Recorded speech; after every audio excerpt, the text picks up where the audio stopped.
Hello friends, आज मैं फिर से लेकर आई हूँ second year BA second year की पोइम ओड टू ऑटम। ये लिखी गई है जॉन कीट्स के बारे में। जॉन कीट्स ने लिखी है।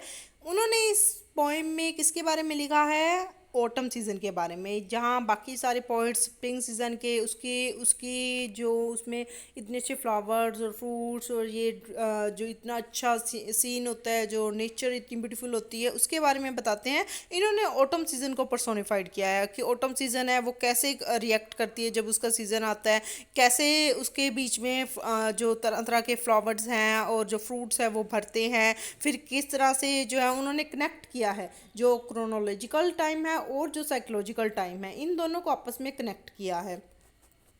उन्होंने बताया कि कैसे जो है जो ऑटम सीज़न में किस तरह से पहले क्योंकि अब ऑटम सीज़न आ रहा है तो समर सीज़न ख़त्म हो रहा है और जो विंटर सीज़न है वो आ रहा है। क्योंकि वो खुद इंग्लैंड से थे, तो उनको पता है कि काफ़ी हार्श विंटर्स होती हैं वहाँ की, तो इसलिए उनके लिए ये ऑटम सीज़न बहुत ही अच्छा है। और वहाँ के जो लोग हैं लंदन के वेस्टर्न साइड के, उनके लिए बहुत ही अच्छा चीयरफुल मौसम होता है, तो उन्होंने उसकी ही ब्यूटी के बारे में लिखा है। उन्होंने आपस में कनेक्ट किया है कि कैसे जब हम पहले बच्चे होते हैं तो कितना अच्छा हमारे अंदर किसी तरह का कोई डर नहीं होता, कितना खेलते हैं, कितना हम जोश से भरे हुए होते हैं, कितना नई नई उम्मीदें, क्रेज, सब कुछ होता है। फिर जैसे जैसे मेच्योरिटी आती है फिर हमारे लेबर करने का टाइम हो जाता है, फिर हम बहुत ज़्यादा मेहनत करते हैं, बहुत ज़्यादा हार्ड वर्क करते हैं, बहुत अपने आप को हर तरह से बेस्ट प्रूव करने की, बेस्ट करने की, अपना सब कुछ बेस्ट देने की ट्राई करते हैं। फिर अल्टीमेट डिक्लाइन आता है, लास्ट में डेथ का टाइम हो जाता है, तो फिर सब कुछ ही जो है धीरे धीरे ख़त्म होने लगता है।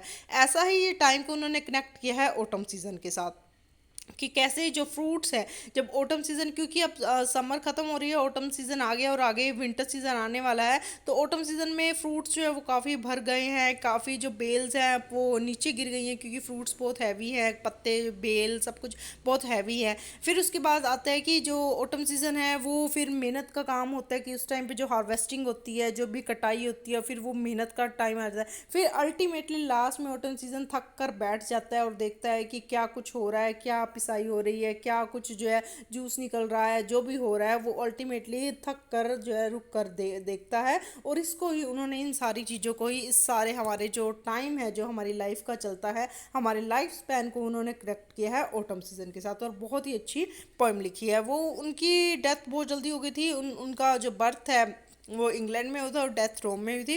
टीबी हो गया था उन्हें, तो वो बहुत जल्दी उनकी डेथ हो गई थी। लॉर्ड बायरन और पीवी शैली के साथ उनका काफ़ी अच्छा कनेक्शन था।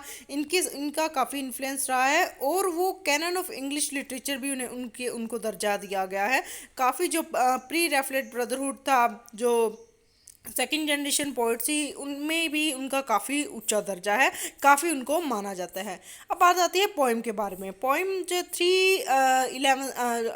11 लाइन स्टेंजास है। इसमें उन्होंने, जैसे मैंने पहले भी बताया कि ऑटम सीज़न के बारे में बताया कि कैसे पहले फ्रूटफुलनेस होता है, काफ़ी फ्रूट्स भर जाते हैं सारी पत्तों में, बेलों में। फिर लेबर का टाइम आता है, काफ़ी उनको मेहनत लगती है काटने में, रीप करने में, सब कुछ करने में। फिर अल्टीमेट डिक्लाइन होता है कि सब कुछ जब ख़त्म हो जाता है तो विंटर सीज़न आने वाली होती है, तो फाइनली ये सब सब कुछ ख़त्म हो जाता है और फिर नया सीज़न जो है, नई लाइफ जो है वो स्टार्ट हो जाती है।